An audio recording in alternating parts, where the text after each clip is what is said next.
बड़ी अपडेट आपको बता देता हूं। प्रधानमंत्री नरेंद्र मोदी ने पश्चिम बंगाल के बारासात में रैली को संबोधित किया, जिसमें उन्होंने संदेशखाली में महिलाओं के उत्पीड़न का मुद्दा उठाया। पीएम मोदी ने संदेशखाली के मामले को उठाते हुए पश्चिम बंगाल की तृणमूल कांग्रेस सरकार पर जमकर निशाना साधा। पीएम मोदी ने आरोप लगाया है कि संदेशखाली में जो हुआ उससे देश शर्मसार है, लेकिन इसके बाद भी टीएमसी सरकार बंगाल की महिलाओं के गुनहगार को बचाने की कोशिश कर रही है। सुनाते हैं आपको प्रधानमंत्री नरेंद्र मोदी का वो बयान।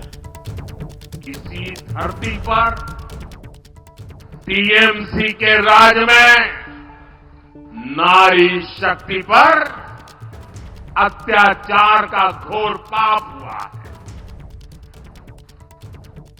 मां बोने देर संगे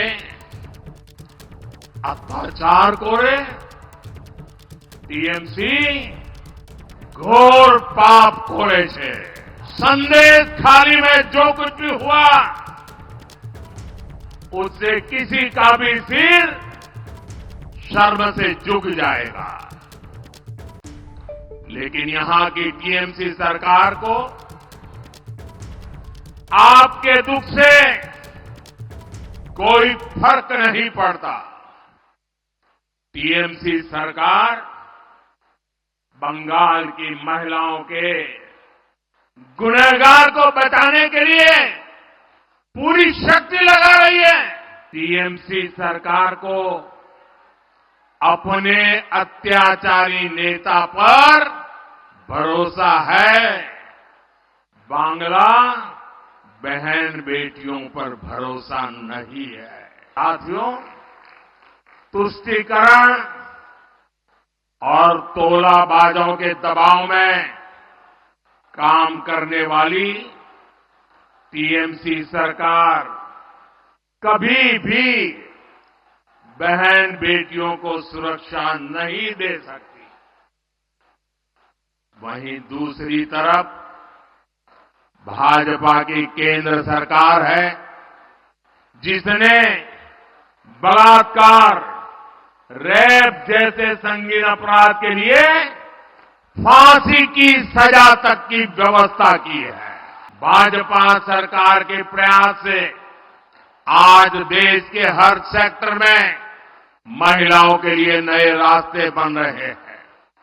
लेकिन आपको याद रखना है, जहां जहां इंडी गठबंधन के सहयोगियों की सरकार है, वहां पर महिलाओं पर उतना ही अत्याचार है।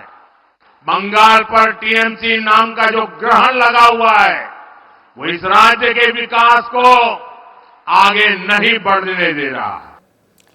तो प्रधानमंत्री नरेंद्र मोदी को आप सुन रहे थे। जहां संदेशखाली में यह घटना हुई है उससे करीब 80 से 85 किलोमीटर दूर है बारासात, और वहीं पर प्रधानमंत्री ने संबोधित किया तो टीएमसी सरकार को महिला विरोधी बता दिया। बहुत बड़ी खबर शाहजहां शेख से जुड़ी है। यह बड़ी खबर, सीबीआई ने ईडी टीम पर हमले के मामले में 3 एफआईआर दर्ज की है। शाहजहां शेख पर संदेशखाली में ईडी टीम पर हमले का आरोप है और वो अभी जेल में है। आपको बता दें कि जब ईडी की टीम गई थी तो हमला हुआ था, तोड़फोड़ हुए थे। अब इस मामले में 3 एफआईआर दर्ज की गई है। शाहजहां शेख पर जब संदेशखाली में जब टीम गई थी ईडी की, तो शाहजहां शेख पर हमला कराने का और कई सारी बातें करने का आरोप है। अब अंदर एफआईआर में क्या है, ये मेरे सहयोगी वरुण जैन बताएंगे। खबर को विस्तार देने के लिए वरुण जैन के पास सीधे लिए चलते हैं। वरुण, मुसीबत और ज्यादा बढ़ती हुई आ रही है नजर शाहजहां शेख की। इसके साथ साथ ये बताइए कि एफआईआर में और क्या कहा गया है, क्या लिखा गया है?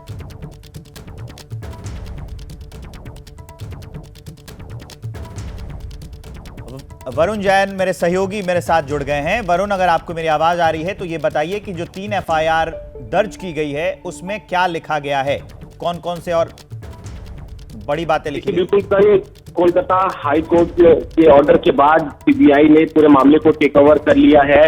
इस मामले में जानकारी ये मिली है कि सीबीआई ने 3 एफआईआर दर्ज की है। 2 एफआईआर ईडी की जो डिप्टी डायरेक्टर है उनकी शिकायत पर बंगाल पुलिस ने पहले दर्ज की थी, और तीसरी एफआईआर संदेशखाली के पास पड़ने वाले जो नजर पुलिस है उन्होंने सुमोटो लेते हुए दर्ज की थी। अब ये जो 3 एफआईआर दर्ज की थी पश्चिम बंगाल पुलिस ने, इन्हीं तीनों एफआईआर को सीबीआई ने री रजिस्टर्ड किया है, जिनमें 2 एफआईआर अज्ञात लोगों के खिलाफ है और जो तीसरी एफआईआर है उसमें शेख शाहजहां का नाम लिखा हुआ है। यानी कि इस पूरे एपिसोड में जो संदेश खाली के अंदर घटनाक्रम हुआ था, ईडी के ऊपर छापेमारी के लिए गए थे, उनके ऊपर हमला हुआ, राइट्स हुआ था, हथियारों का इस्तेमाल हुआ था, तो इन सभी इस सभी मामले के अंदर 3 टोटल एफआईआर दर्ज हुई थी और अब हाई कोर्ट के ऑर्डर के बाद तीनों पश्चिम बंगाल की एफआईआर को सीबीआई ने री रजिस्टर किया है और 3 एफआईआर दर्ज कर लिया है। जी ठीक है वरुण, जानकारी के लिए बहुत बहुत धन्यवाद। तो 3 एफआईआर रजिस्टर हो गई है, एक में शेख शाहजहां का भी नाम है। इससे तो यह पता चलता है कि मुसीबत और ज्यादा बढ़ने वाली है। संदेश खाली के पीड़ितों से प्रधानमंत्री नरेंद्र मोदी ने मुलाकात की है। 5 महिलाओं ने पीएम से मुलाकात की और अपने दर्द भी साझा किए हैं। तो प्रधानमंत्री नरेंद्र मोदी इस वक्त पश्चिम बंगाल के दौरे पर हैं। वहां पर उन्होंने जो पीड़ित महिलाएं हैं उनसे मुलाकात की है। 5 महिलाओं ने प्रधानमंत्री नरेंद्र मोदी से मुलाकात की और अपने दर्द को साझा किया है। यह बड़ी अपडेट हम आपको दे रहे हैं। अभी कुछ देर पहले ही प्रधानमंत्री नरेंद्र मोदी ने जनसभा को संबोधित किया था। उसमें टीएमसी पर खूब बरसे थे और आरोप लगाया था कि जो मौजूदा सरकार है वो आरोपियों को बचाने की कोशिश कर रही है। उसके बाद का कार्यक्रम यह था कि संदेश खाली में पीड़ितों से प्रधानमंत्री नरेंद्र मोदी की मुलाकात होगी और 5 महिलाओं ने प्रधानमंत्री नरेंद्र मोदी से मुलाकात भी की है और अपने दर्द को साझा भी किया है। यह बड़ी अपडेट हम आपको दे रहे थे।